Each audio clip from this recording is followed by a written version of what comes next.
معايا هنا 250 جرام من البسكوت، اي نوع بسكوت مطحون. انا طحنت طبعا 250 جرام من بسكوت سادة بتاع الشاي.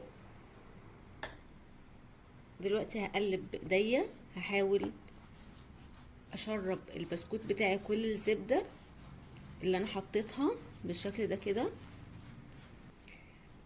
كده البسكوت اتشرب تلت كوبايه زبده انا حطيتها. لسه شويه لحد ما يتكون معايا مفرفت قوي. فدلوقتي هحط معلقتين من الحليب، وارجع الم البسكوت بتاعي لحد ما اوصل للقوام اللي انا عايزاه. كده البسكوت بتاعي بقى جاهز معايا بالشكل اللي احنا شايفينه ده، بيتلم معايا بكل سهوله، وبرجع فرفته تاني بيتفرفت عادي جدا في صينيه بتدخل الفرن. انا هنا هعمل في صينيه تشيز كيك، ممكن في صينيه بايركس عادي جدا، مش لازم صينيه تشيز كيك. هفرد طبقه البسكوت بتاعتي بالتساوي كده. بعد ما سويت البسكوت بتاعي هسيبه على جنب، ونعمل الطبقه اللي هنحطها فوق البسكوت. معايا هنا 4 علب من الزبادي الحجم الصغير، عليهم ربع كوبايه من اللبن البودر،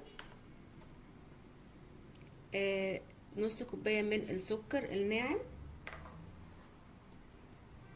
نص كوبايه من الحليب المكثف المحلى،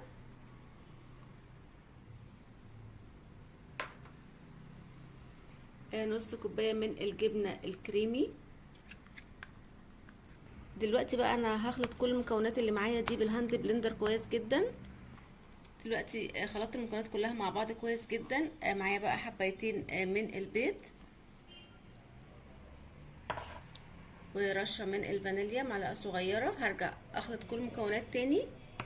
دلوقتي هضيف الخليط بتاعي على البسكوت، واحطه في الفرن على درجه حراره 180 على الرف الاوسط. انا بس عايزه الطبقه تتماسك مش اكتر من كده.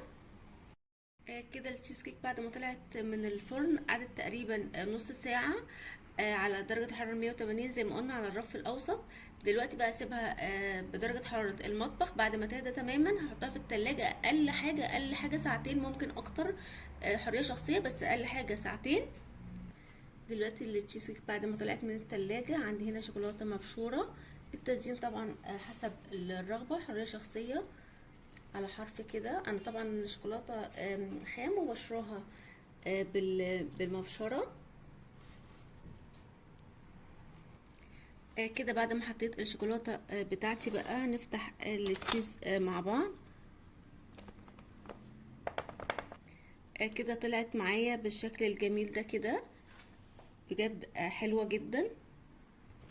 وهحط كده كام واحده من الكاندي بس عشان تكسر اللون مش اكتر، بالشكل ده كده. شايفين بقى بجد حلوه جدا جدا.